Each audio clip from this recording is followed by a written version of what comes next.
Iniciamos el viaje por esas páginas donde todo es posible. Entre libros.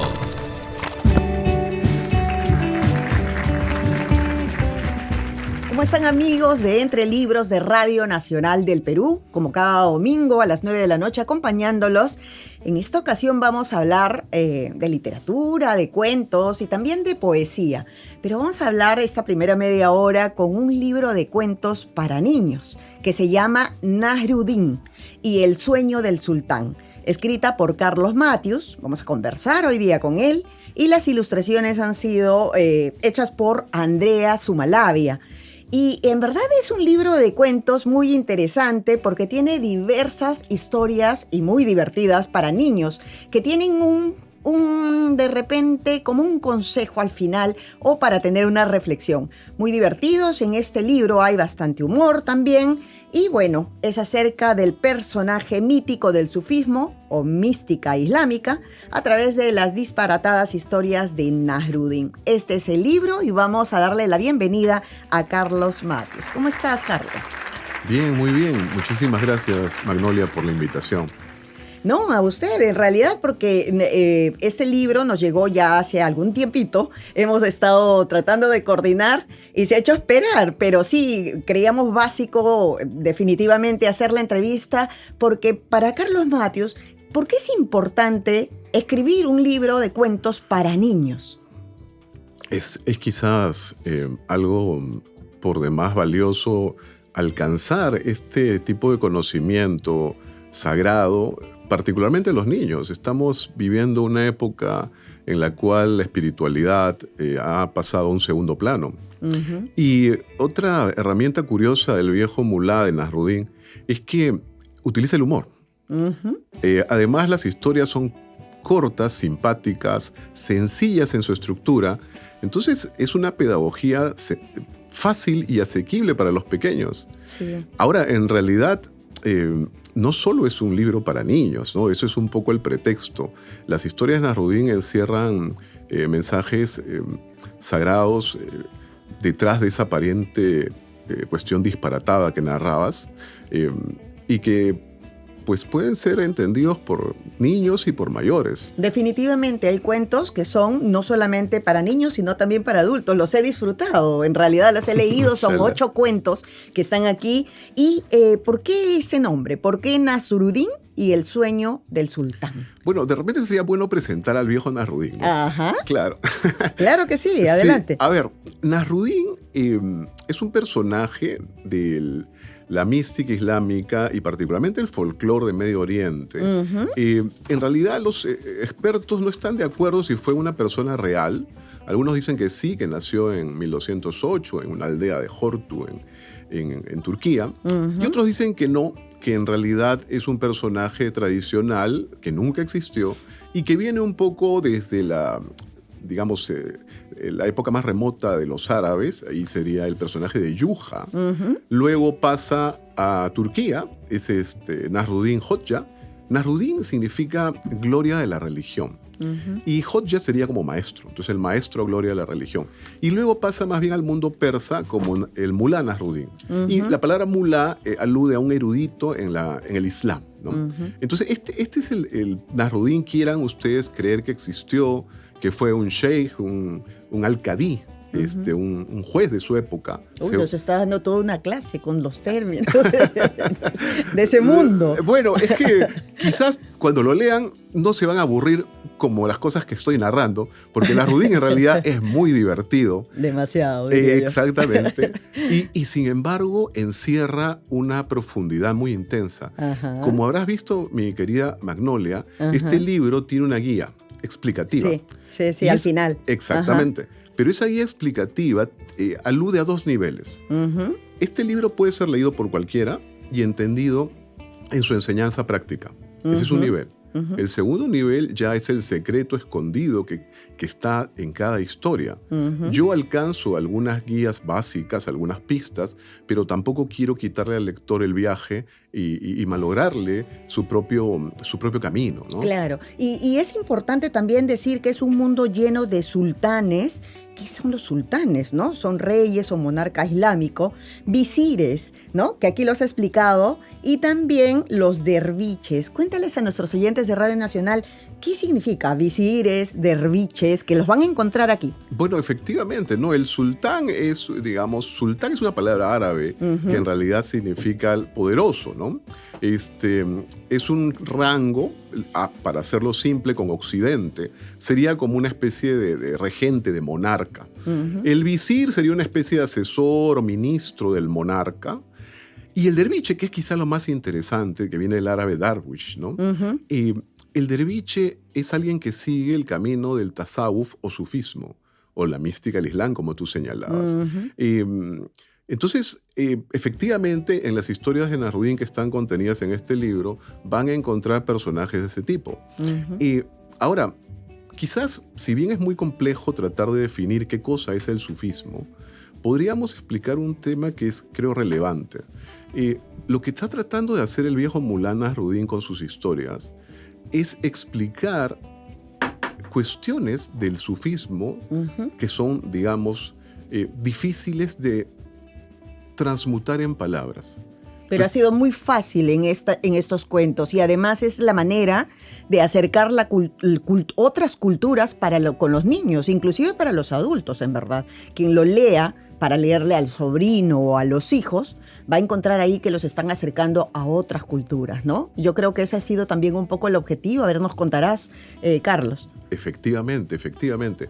Te cuento algo más. Lo que pasa es que quien habla es profesor de sufismo del Centro de Estudios Orientales de la Universidad Católica. Y también eres árbitro. También soy árbitro internacional. ¿Cómo fluyes con los cuentos? Lo que pasa es que la realidad, mi querida Magnolia, es una sola. Entonces, bien puedo ser árbitro profesional porque soy catedrático de Derecho de Arbitraje en la Universidad Católica, pero también puedo ser un humilde caminante. Quien habla es practicante de sufismo, específicamente la Tariqa Naqshbandi. Y puedo ser profesor de mística islámica. No hay ningún problema, la realidad es una sola. Al-Haq, la verdad, es una sola, mi querida Magnolia. Entonces, pero quizás esa pregunta tuya es muy valiosa porque me lleva a un punto. ¿Cómo nace este libro? Al ser profesor de sufismo del Centro de Estudios Orientales, llegó un punto en el cual, porque yo he leído estas historias desde muy joven, y me conozco cientos de estas historias. Entonces, en un punto del tiempo, me percaté de lo difícil que a veces suele ser trasladar el conocimiento del tasawuf, del sufismo, a los alumnos. Una manera fácil, porque el humor rompe esas barreras lógicas. Sí. Es como una especie de pértiga que te ayuda a saltar esas paredes que las personas suelen colocar. Cuando quieres tú alcanzarles algo, que como diría en el sufismo, esta boca es un agujero demasiado pequeño para que pase todo un mar. Esa es la idea. Entonces, el humor de Nasruddin es una herramienta para ello. Y era una consecuencia necesaria y además agradable de ser profesor de mística islámica. Entonces es una cosa que vino como algo natural. Y Nasruddin y el sueño del sultán, estamos conversando con Carlos Matios, y aquí hay unas ilustraciones. Estas ilustraciones han sido a cargo de Andrea Sumalavia. Cuéntanos cómo fueron las coordinaciones. ¿Tú tuviste coordinaciones con ella? Fue parte de la editorial, que por cierto es una editorial española que se llama Mandala Ediciones. ¿Cómo es que llegaste a esa editorial? Cuéntanos también lo de las ilustraciones. Claro que sí. A ver, primero, quien habla trató de encontrar alguna editorial en nuestro país, digamos inicialmente. Tristemente, toqué algunas puertas, pero no se abrieron. Así que luego comencé a ver, lo que pasa es que como árbitro y catedrático de arbitraje, he publicado libros en varios continentes, incluido España. Tengo muchos libros publicados en España. Entonces me parecía natural, digamos, como tú bien me preguntabas, todo es lo mismo, el catedrático o el profesor de sufismo. Entonces, bueno, España siempre ha sido un lugar en que he publicado mucho y publico. Dije, bueno, tocaremos puertas, y se abrieron inmediatamente. Sí. Y fue Mandala Ediciones, que es una editorial muy potente allá de Madrid, y que además está vinculada a temas diversos, entre ellos la mística. Y tienen un formato muy bonito, colorido por dentro, con las ilustraciones de Andrea Sumalabia. Miren, letra grande para quienes ya vemos cada vez menos. Es verdad. Y para contarles, porque en realidad los libros a veces no solo lo toman los niños, sino que los padres o los tíos o quien quiera que fuere y le lea un cuento a un niño es bastante valioso, en verdad. Y recordaba, te digo, cuando estuve leyendo estos cuentos, yo de pequeña leía las fábulas de Esopo, entonces tenían un mensaje al final y me dio mucha risa porque tiene bastante humor, pero también sentía que aprendía, inclusive yo a esta edad, algunas cosas, ¿no? Hemos leído tantos, de repente te atreves a contarnos una historia. Por supuesto, y para no dejar algo importante, Ajá. Andrea Sumalabia es una gran ilustradora, radica en Francia y es hija de un reconocido escritor, ¿no? Ujú. Ricardo Sumalabia. Sí, a quien hemos entrevistado aquí por su libro Mientras huye el cuerpo también. Ajá. Sí. Es reconocido. Y entonces fue una coordinación constante entre el editor, quien habla, y la ilustradora. Ujú. Cada una de esas ilustraciones ha pasado por varias fases y su trabajo es soberbio. Es una de las cosas, creo, Sí. más hermosas que tiene el libro, amén Ajá. del mensaje, ¿no? En cada cuento van a encontrar, ¿no? Las ilustraciones están bien bonitas y además te ayudan un poco a complementar lo que lees, ¿no es cierto? ¿Y qué otra cosa es que, o sea, anteriormente sí no habías escrito cuentos de esta naturaleza? No, es mi primer libro de cuentos para niños. ¿Cuándo los escribiste? Es durante el transcurso del año 2023 y el libro se publica en diciembre de 2024 en España. Ujú. Ahora, para escribir un libro de cuentos de niños, en realidad voy a preguntarte, ¿cómo era el Carlos de niño y el Carlos adulto? Te responderé y luego te contaré el cuento que me pediste. Sí, claro que sí. Bueno, pues en realidad yo tengo pendiente el tema de ser escritor de cuentos para niños desde que soy muy pequeñito. A mí me ha fascinado la literatura toda mi vida. Inclusive en un punto de mi vida pensaba no ir a Derecho, sino irme a literatura. Ujú. Pero al final el destino tiene su propia lógica. Así que terminé como abogado y árbitro. Ujú. Pero de algún modo la literatura me ha perseguido durante toda mi existencia. Por ejemplo, quien habla tenía la costumbre de narrarle cuentos a mi madre. Mi madre ya falleció hace 5 años. Ujú. Pero yo la hacía dormir contándole cuentos que los modificaba. Ah, Y cuentos mira. infantiles. Entonces mi madre era una persona, digamos, robusta. Entonces simplemente todos los personajes eran cerditas, ¿no? La cerdita egoísta, ¿no? La cerdita y el lobo, etc. Ajá. Y luego con mi esposa he hecho lo mismo también. Ah, Entonces en mira. realidad ya esto es una Tierno, latencia claro. de la cual no podía escapar. Ajá. Y te narro una historia de Nasrudin. A ver. Y voy a narrarte una que no está en el libro para no quitarle el disfrute a ninguno de los futuros eventuales lectores. ¿Y cómo se llama este cuento? A ver, es una historia de Nasrudin en la cual él llega un viajero a su casa. Bueno, Nasrudin está en su casa tranquilito y de repente llega un viajero, entonces ingresa, ¿no? Y se da cuenta, lo saluda, ¿no? Ya sabes, en el mundo islámico, ¿no? As-salamu alaykum, ¿no? Y lo saluda y el mulá, alaykum salam, se sienta y observando la casa de Nasrudin se percata que Nasrudin solamente tiene un tapetito donde duerme, tiene una pequeña jarrita y tiene como una cocinita. Ajá. Y entonces le dice, pero mulá, solo tienes estas 3 cosas. Y le dice, ¿y qué te extraña?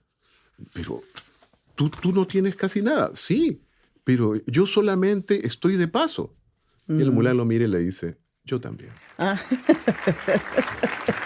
Esa era la idea, ¿no? Así es. Esa es la idea. En el mundo estamos de paso. Apenas si somos, esta vida es un suspiro, ¿no? Mashallah, Sí. lo has entendido todo. Ajá, de verdad. Y a mí sí me gustaría contar este cuento de Nasrudin y las 2 preguntas y Por después favor. te voy a pedir, porque es cortito, pero Por muy favor. gracioso también. Un día en la plaza de la ciudad, Nasrudin colocó un cartel que decía: se contestan 2 preguntas sobre cualquier tema por 70 monedas de plata. Un hombre que pasaba por ahí y que tenía 2 preguntas muy urgentes que hacer, le pagó el precio indicado y preguntó: ¿no es acaso muy caro cobrar 70 monedas de plata por solo 2 preguntas? Y el mulá respondió: sí lo es. Segunda pregunta. No, y cuentos como ese van a encontrar aquí. Hay 8 cuentos, repito, aquí en Nasruddin y El sueño del sultán. Ya nos va a contar Carlos dónde es que podemos conseguirlos también.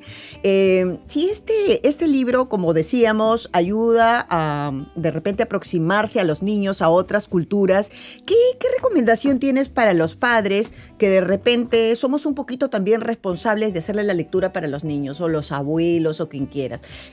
Invítalos, ¿no? A que puedan leer este libro también. Bueno, en realidad animaría a todos los padres, abuelos, familiares y demás interesados en alcanzar un poco de luz a la vida de los pequeñitos, a pillar este libro de Nasruddin y El sueño del sultán. En realidad, más allá de todas las palabras que puedan haber sonado extrañas sobre mística del Islam que he estado mencionando, la esencia del libro es simplemente alcanzar la espiritualidad al pequeño. Además hay mucho humor, hay mucha cultura. Aquí hay la posibilidad de acercarse a otra cultura que es el mundo islámico, el Medio Oriente. Además, son historias sencillas que inclusive, más allá del sufismo que está detrás, pueden enseñar al pequeño y adentrarlo en el mundo mismo de la literatura. Así que animaría, inshallah, a todos aquellos que quieran compartir con sus hijos, sus familiares pequeños, un obsequio de este tipo. Los animaría a pillar el libro y a aprender un poco, ¿no?, de quién es este personaje que tiene cientos y cientos de historias tradicionales. E incluso, por ejemplo, te comparto algo, mi querida Magnolia. El otro año, en el Centro de Estudios Orientales, vamos a lanzar un curso. Así es. Qué interesante. De Nasruddin, Ajá. las historias explicadas, la idea de la narrativa que está detrás, pero también como metatexto posterior a este asunto, alcanzar el sufismo, entender a través de Nasruddin qué es esto del sufismo. Y como hemos estado mencionando algo que es muy difícil de explicar, me permitiría decir lo siguiente, ¿no? Todos los caminos sagrados que recorren las personas diversas, el cristianismo, el budismo, el islam o cualquiera que hayan decidido seguir, esconden una verdad que no se puede transmitir con palabras. Detrás de esas formas, como por ejemplo el cristianismo, el ir a la iglesia, la confesión, etc., hay algo que es un efecto real de todas esas formas. Es un silencio de la conciencia, es una aproximación espiritual que no se puede explicar en palabras. La idea de este libro es aproximar a adultos y pequeños a eso que las palabras, lamentablemente, no pueden alcanzar plenamente. ¿Y han tenido alguna relación con las escuelas, de presentarlo en alguna escuela o algo? No, aquí en el Perú particularmente no. El libro es uno de los más vendidos de la editorial Mandala en España. Eso sí ha sucedido. Entiendo que acá, lo que pasa es que este libro, y ahora voy a lo que me decías, cómo se consigue. Este libro lo pueden conseguir a través de la web. Hay multiplicidad de librerías europeas que lo venden y lo ponen en la puerta de la casa. Ya en Busca Libre, ¿no? También lo podemos conseguir. Está en Busca Libre, está en Amazon. En todos los servicios virtuales lo pueden coger y en 8 o un poco más de días tienen el libro en sus domicilios. Y yo te hacía justamente esa pregunta de qué papel cumplirían los padres o las personas que van a leer, los adultos que pueden leer este libro, porque aquí tiene una explicación cada cuento. Tiene esa aproximación que si no hemos terminado de comprender de repente ahí, aquí hay una explicación bastante sencilla de cada cuento, ¿no?, para poder entenderlo a mayor profundidad y para poder quedarse con ese mensaje. Y como repito, también hay una guía de lectura donde dice, por ejemplo, el primer párrafo: Nasruddin es un personaje mítico del sufismo que para algunos habría nacido en la ciudad turca de Ordu en el año 1208. Su nombre significa gloria de la religión y a este se le suele sumar el título de mulá, erudito en la ley islámica, o hodja, maestro. ¿Lo he pronunciado bien? Hodja. ¿Ves? Entonces, yo creo que aquí tienen inclusive la explicación y todo, pero me atrevería a pedirte que nos leas uno de los cuentos, porque ese de que estamos de paso en esta vida no está en este libro. No está. Ahora, si quieres, te narro otro que no está en el libro. Pero ahí va mi otra pregunta, porque así nacen muchas preguntas. ¿Qué viene después de esto? Por ejemplo, el que estamos de paso debería de estar también en algún libro. Eso es absolutamente cierto, Magnolia. Puedes dar. Sí, efectivamente, Nasrudin no va a terminar, ¿no? Viene otro libro sobre Nasrudin. En realidad podría, digamos, producir diversos libros, pero todo tiene un tiempo. Todo tiempo, no hay prisas, pero efectivamente este no es el primer y último libro de Nasrudin. Perfecto. O sea, la mística del Islam tiene mucho que dar. No, y queremos más de Nasrudin, definitivamente. Me incluyo. Mashallah. Entonces te voy a contar un cuento como me lo has pedido. Uno cortito. Un día Nasrudin estaba fuera de su casa, de noche, ¿no? Buscando algo. Entonces sus vecinos que llegan a verlo le dicen, mulá, ¿qué hace? No, que se me ha perdido la llave. Bueno, te ayudamos. Así que comienzan todos a buscar la dichosa llave. Ya pasaban las horas, ya el cansancio los agobiaba y le dicen, mulá, ¿pero estás seguro que has perdido la llave por aquí? No. La he perdido dentro de mi casa. Pero si la has perdido dentro de tu casa, ¿por qué estás buscando acá? No, es que aquí hay más luz. Esos son los cuentos. En cada uno de ellos yo he terminado con una risa, ¿no? No sonrisa, no voy a decir, sino que he reído un rato con los cuentos. Por ejemplo, también me llamó la atención ese de Nasrudin y el burro que sabía leer. ¿Qué influencias de cuentos para niños, de libros para niños has tenido o has revisado? Porque no es sencillo, pues, ¿no? A veces uno escribe libros para la academia, no necesariamente literatura, y el corte es otro, definitivamente, ¿no? Hay que profundizar por otros lares. Entonces, en este caso, ¿cómo ha sido contigo? Te cuento. A ver, en realidad he tenido la enorme fortuna de encontrar y seguir caminos sagrados desde hace un tiempo que no es tan pequeño. Quien habla, practica y además estudia el budismo Dzogchen desde hace más de 23 o 24 años. Además practico y estudio la mística del Islam desde hace más de un lustro. Entonces, en esa senda he estado expuesto no solo a la práctica formal, sino también a muchas historias. Es una magnífica pregunta la que tú haces. ¿Sabes por qué? Porque así como en el sufismo, o sea, en el Islam, en la mística islámica, existe este Nasrudin que tiene historias graciosas, medias delirantes, medias curiosas. Date cuenta, volviendo a Occidente y luego nos vamos al mundo nuevamente de las místicas. Nasrudin es una suerte de Don Quijote. No sé si te has dado cuenta. Porque parece loco, pero sin embargo todos sus actos y enseñanzas son de una cordura potentísima. Bueno, sí, ¿no? Y tiene humor. Tiene mucho humor. Tiene mucho humor. Otra, el budismo japonés, el Zen, tiene, por ejemplo, unas herramientas que se llaman los koan. Y estos koan son, frases que tú las lees o preguntas que las lees y que parecen delirantes, no le entiendes. Por ejemplo, ¿no? Un aplauso con las dos manos suena así. ¿Cómo suena un aplauso con una sola mano? Ay, pues.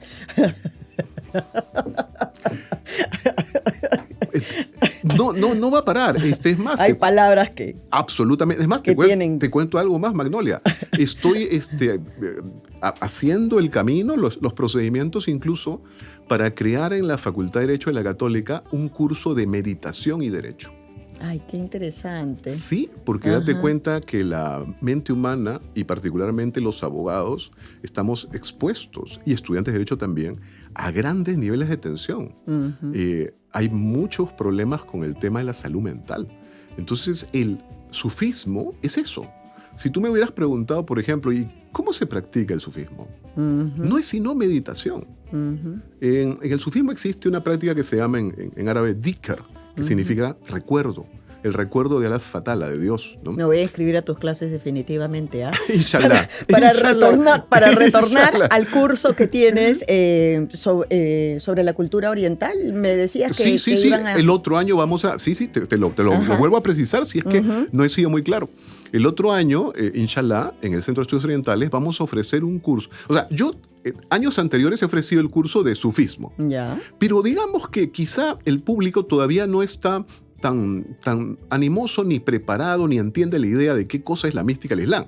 Entonces, la idea va a ser un curso de Nasruddin con las historias para narrarlas, para explicarlas en su contexto sagrado, e incluso para también aprender a narrar como Nasruddin. ¿Para qué edades? ¿O para es todo abierto? Abierto a todo tipo de edades, Perfecto. desde pequeñitos hasta centenarios. Perfecto. Carlos Matius, hemos estado contigo conversando, de verdad nos has dado una clase.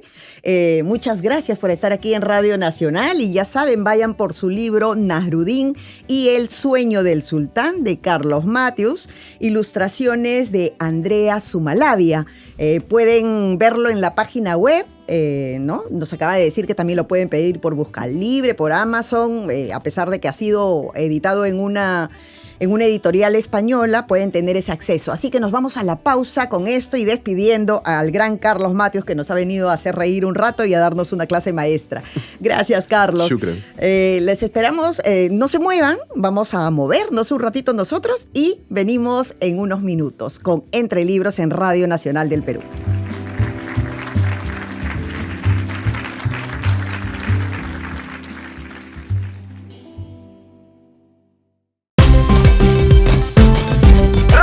Nacional, 87 años en el corazón de los peruanos.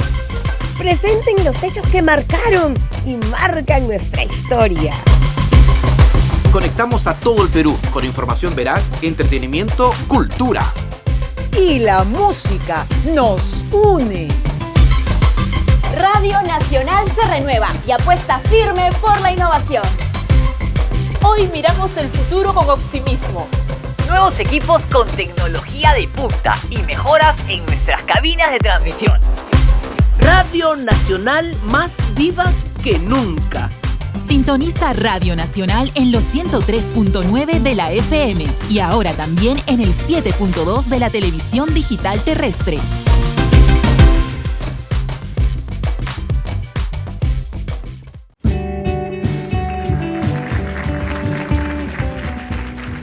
Amigos de Radio Nacional del Perú, del programa Entre Libros, gracias por estar ahí, por habernos esperado un ratito después de haber conversado con Carlos Matius por este libro de cuentos de niños, para niños, mejor dicho, Nasruddin y el sueño del sultán. Así que con él hemos estado en esa primera media hora. Para quienes recién se conectan, pueden verlo en YouTube en el apartado Entre Libros de Radio Nacional del Perú.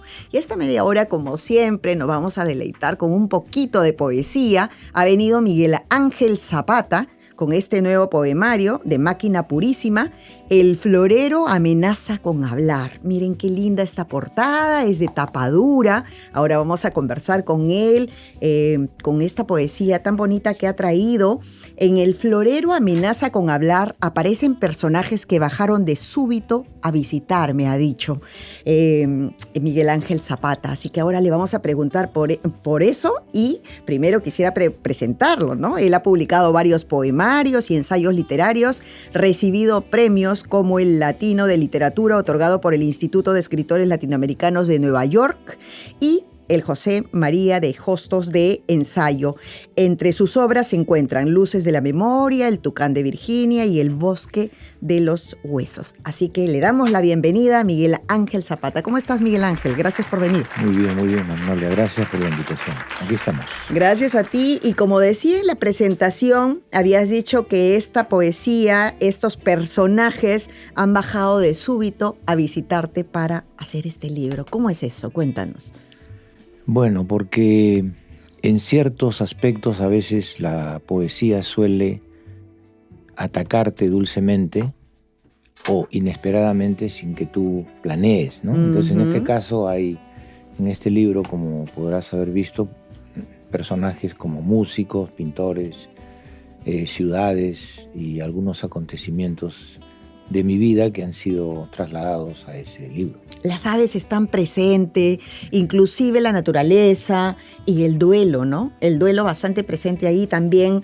¿Y por qué tiene este nombre? ¿Por qué El florero amenaza con hablar? Un nombre bastante, de verdad, como para ponerse a analizar, pero cuando uno lee el poemario lo entiende por qué. Nos gustaría saber, que los oyentes te escuchen, ¿por qué ese título? Bien, yo estaba escuchando a un músico que admiro mucho que se llama Arvo Pärt, que es un músico de Estonia y que ahora debe tener 88 años, uno de los mejores músicos según mi percepción personal, que nos acerca la tradición clásica de la música que conocemos, ¿no? Los más destacados del mundo llamado clásico, ¿no?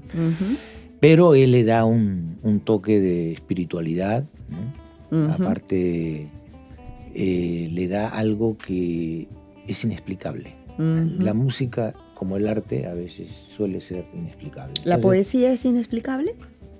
Yo creo que la poesía sucede, pero tendríamos que recopilar como 1 millón de definiciones acerca de lo que es la poesía. Y la poesía mejor es que continuemos descubriéndola sin saber una definición exacta, porque no hay una definición. Es como decir cielo, ¿qué es cielo para ti? ¿No? Sí, a los autores les hemos preguntado muchas veces aquí a nuestros invitados de Entre Libros y cada uno pues tiene una versión y dicen que ¡ay, qué pregunta tan difícil!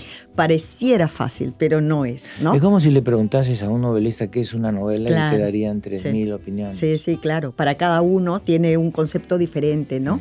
Aquí en el epígrafe has puesto, por ejemplo, dice, la gracia es el instinto de saber cuándo parar, de Charles Wright. Y ahora adoro mi vida con el ave, la hoja que resiste con el pez y el caracol que busca y el ojo alterándolo todo. Y bailo con William Blake, por amor, solo por amor. Y todo deviene en uno. Mientras bailamos, bailamos, bailamos. Qué bonito. ¿No? Pertenece a dos poetas diferentes. Charles Wright es un poeta norteamericano y también Theodore Rothko también es un poeta norteamericano que yo admiro, y son los epígrafes, como tú sabes, son una especie de guía que te orienta, ¿no? Las palabras, lo que me estabas preguntando al principio, estaba yo sentado escuchando justamente a Arvo Pärt, una canción que se llama For Aline o para Aline, y salió el primer verso, que es el florero amenaza con hablar, porque estaba mirando justamente un florero que tenemos en casa, que estaba con flores reales, ¿no? Vino la inspiración. Y vino la idea del verso, que es el primero que salió. El florero nos gustaría que te acerques un poquito al micro, por favor. El florero amenaza con hablar. Eso es lo que la primera palabra o verso que salió escuchando a Arvo Pärt. No, y además, me estoy imaginando el florero, que te quiere decir algo, con flores frescas además, ¿no? Que tiene bastante sentido. Reúne poemas desde 2019 a 2024, pero exacto. ¿Los has escrito ahí o es que has compilado de otras publicaciones anteriores? No, todos los poemas que están ahí son inéditos, escritos durante 5 años. He publicado más o menos unos 14 o 15 libros de poemas y también libros de ensayos sobre poesía y arte, pero había una sequía en cuanto a la poesía y claro, uno va escribiendo. En mi caso no escribo por temas, entonces los poemas van saliendo, uno los va puliendo, los va trabajando, que es un trabajo que toma bastante tiempo, ¿no? A veces puede salir un poema en 5 minutos, en 3, como puede durar 3 años. Entonces esto ha durado 5 años, el proceso de este libro. ¿Cuándo sientes que la poesía se ha apoderado de ti? Porque se apodera, ¿no?, de uno. Creo que una vez que escribes ya no paras, ¿no? Hay sequías, como dices, pero de repente, ¿cuándo es que sientes que se apodera de ti y dices, esto quiero hacer? Si el poema no se apodera de ti, no te preocupes, más bien agradece, ¿no? Porque va a llegar un momento que la sabiduría, llamémosla así, te visita y te agarra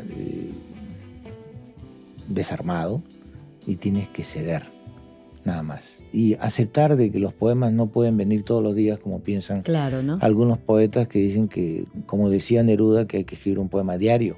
Pero claro, ¿qué tipo de poema será ese que escribía todos los días? O que te sientas 8 horas ahí para escribir la poesía y no es necesariamente así, ¿no? No, el poema llega intempestivamente, pero uno está trabajando las 24 horas, porque el verdadero poeta trabaja las 24 horas, hasta cuando estás... Cuando se escribe narrativa igual, ¿no? Es como esa te consume en realidad. Estás siempre pensando en eso. Cuando estás comprando, cuando estás tomando un café, estás pensando en cómo va a terminar esa novela. Poema. Igual el poema. Exacto. Mira, qué interesante. No, aclaro esto porque a veces hay una concepción errada que el novelista trabaja más que el poeta porque está escribiendo 8 horas diarias, etc. Pero... ¿y si no te sale una página? Claro, no hay manera, no hay forma. Creo que cada uno tiene su proceso, ¿no? O Claro. ves, o como decíamos en la cita que justamente decías, ¿no? Que bajan de súbito y de pronto pues vienen a visitarte y tú ahí es cuando te concentras y te inspiras y es que escribes también, ¿no es cierto? Es que aparecen. El poema puede ser una nervadura o el florero que sabe callar a tiempo. Eso es lo que también has dicho. Entonces, es un poco de lo que estamos hablando, ¿no es cierto? Claro, y tiene que ver también con la sugerencia que da Charles Wright, que hay que saber callar, hay que saber cortar y no emocionarse con algún tipo de verso largo, exagerado o excesivamente oscuro, digamos, que no lo va a entender nadie. Yo creo que hay que trabajarlo con denuedo para que haya sentido en el poema. ¿De qué manera empezaste a escribir y a publicar? Dijiste, voy a escribir para mí, de repente tus primeros poemas para guardarlos, o siempre pensabas que querías publicar esos poemas. ¿Cómo nace? Todos no tenemos el mismo proceso, de hecho, ¿no? Hay gente que escribe muy bien, pero lo quiere para él, para poder liberarlo, para ella, para poder liberar, no sé, ¿no? Algo que tiene dentro, pero no necesariamente para publicar. ¿Cómo fue contigo? Bueno, hay que respetar cada estilo personal, cada deseo, cada poeta. Si no quiere publicar, que no publique, me parece muy bien. Ha sucedido, ¿no? Por ejemplo, el caso de la poeta norteamericana Emily Dickinson, dejó más de 2000 poemas inéditos y ahora es una de las poetas más grandes que hay en Estados Unidos. En mi caso, siempre soñé con publicar mi primer librito. Entonces, escribía poemas y leía mucha poesía, me encanta el arte, la pintura sobre todo, y la música clásica. Y en un momento dije, tengo algo para poder mandarlo a una editorial, y así fui publicando poco a poco los primeros poemas. Pero siempre pensé en el libro. Siempre pensaste en publicación. Y además, quiero decirles a los oyentes de Radio Nacional que eres el director de esta revista de poesía que se llama Códice, nos los ha traído hoy día. Esta es la número 4, ¿no? Del año 3. Entonces es una edición muy simpática, de lujo, Lima, New York 2024. Muy bonita, ¿no? Y aquí, ¿cómo es que podemos conseguir esta revista? Esta revista ya poco a poco, por ahora está en la librería Sur, está en la librería Inestable y va a estar en casi todas las librerías en Lima. ¿Tiene alguna página web o algo para poder leerlo? Hay una página web que te puedo dejar, es poesiacódice.com.p. Ya, y también de repente en redes sociales, ¿no? Que los pueden ubicar, ¿o no? Sí, está en Instagram y está en Facebook también. Estupendo. Pero no es una revista virtual, es una revista impresa. Es una revista impresa, sí, claro que sí. Además la he presentado aquí, es muy bonita, en verdad. Es una edición de lujo, tiene bastante poesía y de repente qué mejor que tú que nos cuentes qué hay dentro. Claro, bueno, en este número hay un dossier dedicado a Jorge Eduardo Eilson por los 100 años. Sí, un diálogo con él. Y hay poemas y hay notas, ensayos sobre Eilson y poemas inéditos de autores de varios países, traducciones al español. ¿Algunos que recuerdas que nos podrías decir quiénes han escrito allí? Aquí en el primer número hay un poeta argentino que se llama Santiago Silvester. Hay algunos poetas peruanos, chilenos, argentinos. De Argentina está Daniel Calabrese. En el comité hay varios escritores peruanos como Carlos López de Gregori, está un mexicano, Marco Antonio Campos. La directora editorial es Cecilia Podestá, la parte artística y que creó la página web. Es Ale Pastore, la poeta peruana. Sí. Y somos un equipo, trabajamos juntos y muy eso bonito. es lo que da. Y es una nueva época porque la revista salió por primera vez el año 87.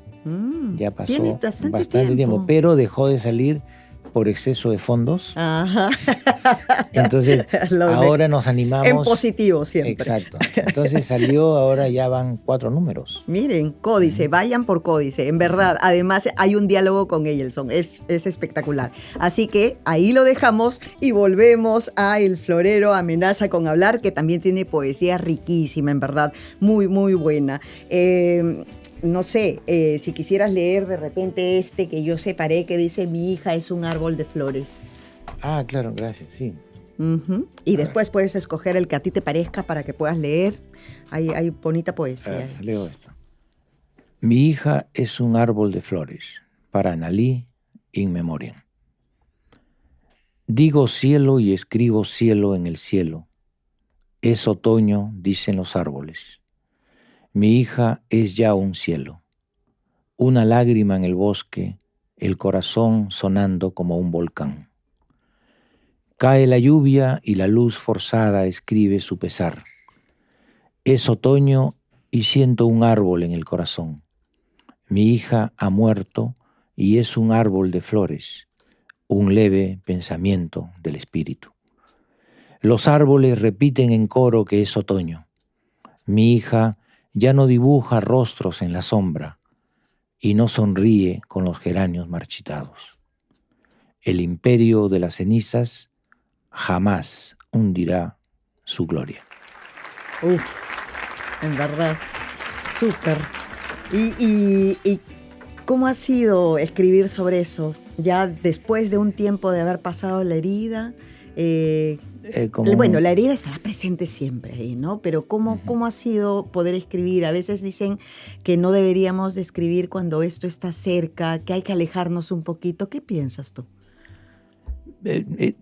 Bueno, también depende de cada ser humano, ¿no? Ese poema salió más o menos después de 7 meses. De 7 meses. Más o menos. ¿Y cómo ha sido el proceso de escribir ese poema? Mira, este poema, en el caso particular, salió en un día. Lo tenías ahí. Parece que estaba esperando algo que pasara, momento, ¿no? Y había un amigo, un poeta argentino que estaba visitándome en mi casa en Nueva York y se lo mostré. Y me dijo, este poema hay que publicarlo ya. Sí. Y lo publicó en su revista que se llama Buenos Aires Poetry. Es una revista virtual. Ahí llegué y dije, este es, también. Esa era el poema. A mí me gustaría leer 7 coronas, si me permites. Por supuesto. Dice: desplegado como pájaro, abro un libro en la alfombra cusqueña y leo en voz alta un poema sobre el gran jardinero de muertos. Una mano incesante me pide algo que ahora no tengo. Comienza a llover y 7 coronas de pájaros se descoloran en mi mano. 7 coronas. ¿Por qué 7 coronas? Cada uno de hecho va a tener un significado especial acerca de ese poema. Yo tengo el mío. A ver, cuéntanos el tuyo. Tengo preferencia por el 7 y por el 9. La verdad, el 9 es un número antiguo que vienen, como recordarán, las 9 musas. Pero el 7 también es un número apocalíptico, ¿no? Está en la Biblia, pero en mi caso es un número positivo. Me encanta el 7, inclusive la forma muy sensual del 7, ¿no? Yo he nacido 7, muy atrevido. Me lo voy a creer. ¿Sí? No, también el 7 es muy elegante, ¿no? Tiene porte. Ya. El 8 no, el 8 lo veo un poco que se desgarra. Como que se desparrama. Es un poco perdedor. Es un poco perdedor. El 7 no es perdedor. Ay, mira, qué interesante mirar a los números. Los miraré con mayor atención a partir de ahora. Sí. ¿Y a qué poeta sigues religiosamente o tienes Dios poético? Cuéntanos. ¿Alguien te parece así lo máximo en poesía o no? Sí, me interesa un poeta que se llama Paul Celan. Lo recomiendo, lo leo con mucha frecuencia. Y del Perú, por supuesto, siempre releo a César Vallejo, porque releer a Vallejo es como renacer. Cada vez que lo leo encuentro a un Vallejo diferente y eso es lo que lo hace un gran poeta. Que no es igual, no hay una escuela o un grupo, ni siquiera un sentido común que se repita en Vallejo. Es exactamente cuando miras un cuadro que te atrae, una pintura de un clásico, lo miras 40 veces y vas a tener 40 opiniones. Eso pasa con Vallejo, ¿no? ¿Y cuál de sus poemas te parece que es así un top, que no deberíamos de morir sin haber leído ese poema? Yo creo que nadie se debe morir sin leer un poema de Trilce que le dedica a su mamá, que comienza así con: Taona estuosa de aquellos mis bizcochos. Taona estuosa de aquellos mis bizcochos, ¿no? Lo encontramos claro, está, si entran a una página que se llama página Seba. Seba, sí. Ahí Ciudad está. Seba. Ciudad ¿no? Seba, ahí está encontramos todo. Sí. Todos los poemas de Trilce. Ajá, todos. Y el final de ese poema dice: di mamá, ajá, di el trujillano, ¿no? Di mamá, como si estuvieras con un diálogo con la mamá. Entonces yo creo que el modelo, al menos en el Perú y en muchos países inteligentes, es César Vallejo. Sí, definitivamente. ¿No? Y en ese mismo corte escribe el poema A mi hermano Miguel, que a mí me fascina, me encanta, perfecto, porque también dice, ¿no? No se vaya a inquietar mamá o algo así, ¿no? Hermano, aparece ya, porque se nos va a inquietar mamá o se va a preocupar mamá, algo así termina. Es el juego con es el los juego. niños, sí, ¿no? Sí, sí. No nos vayan a ver dejados solos. Eso también. Dios ajá. No. Sí, duele, ¿ah? Entonces yo digo, ¿por qué no la poesía actual, no que imiten a Vallejo, porque es imposible, no se puede imitar a Góngora, ni a Quevedo, ni a Vallejo. No. Pero digamos, tampoco se puede imitar a William Blake ni a John Milton, pero ese dolor, ese sentimiento del poema sin ser llorón ni melodramático, a veces se pierde diciendo que Vallejo es un poeta hermético, y es falso. No, para nada. Yo porque también no estoy de acuerdo. Poema te llega al corazón. Entonces los poemas que no me llegan al corazón no me interesan. Y además es fácil de leer, ¿ah? O sea, Vallejo, no sé, yo he escuchado que la gente dice que no, pero es sencillo. O sea, hay poemas que tú puedes identificarte definitivamente. A ver, no sé qué otro poema nos podrías regalar, por favor. A ver. Sí, a ver.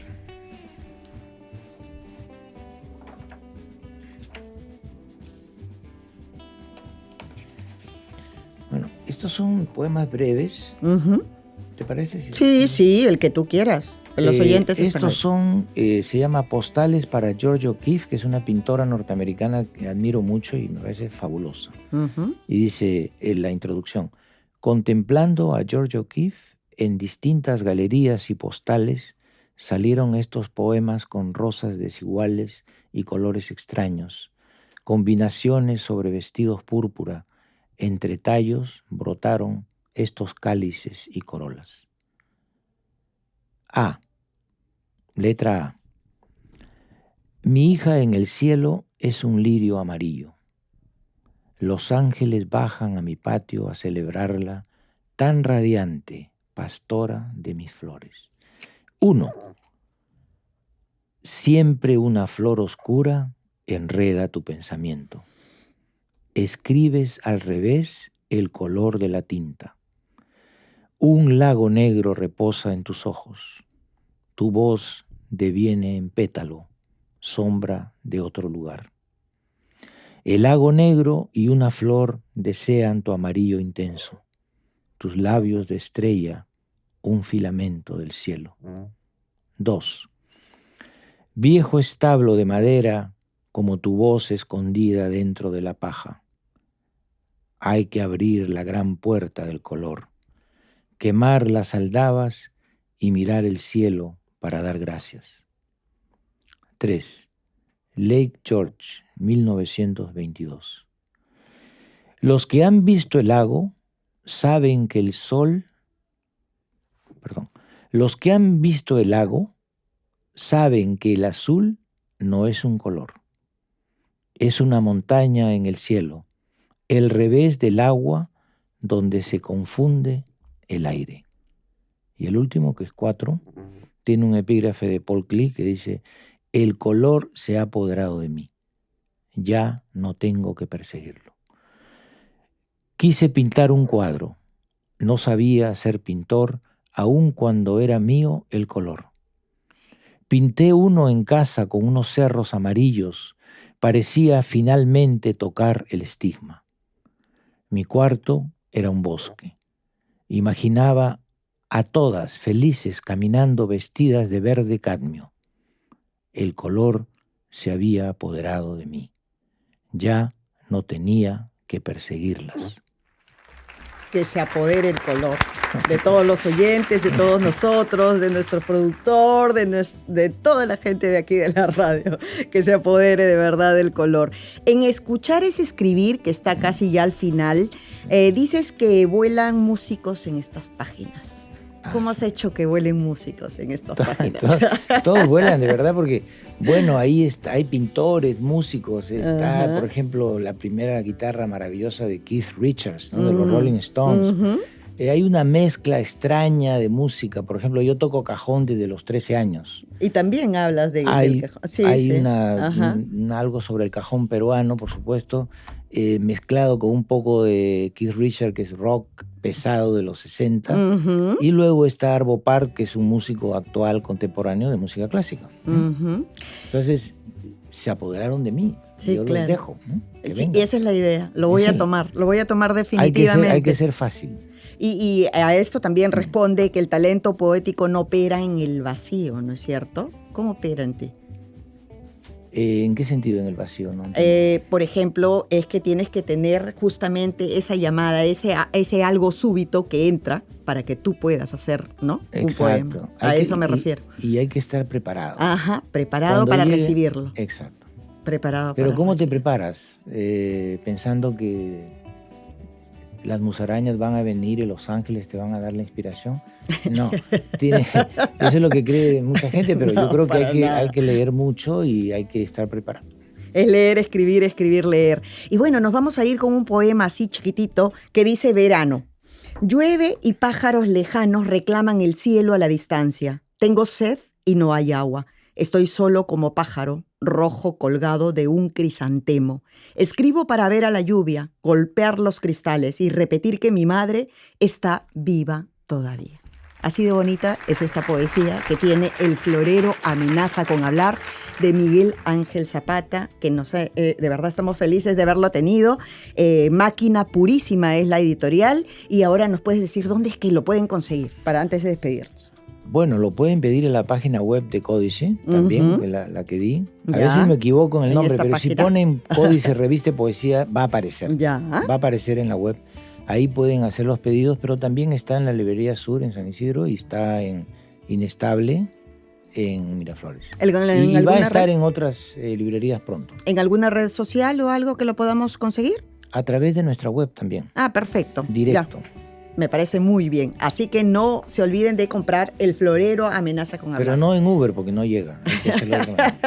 La poesía ha estado muy bonita, y esa que han escuchado leer y han escuchado de la boca también de nuestro invitado está aquí. Así que vayan por ella. Bueno, amigos, eso ha sido todo por hoy. Como cada domingo a las 9 de la noche. Espero encontrarlos de nuevo. Gracias por estar ahí, por escucharnos, por estar en Entre Libros de Radio Nacional del Perú. Nos vemos la próxima semana.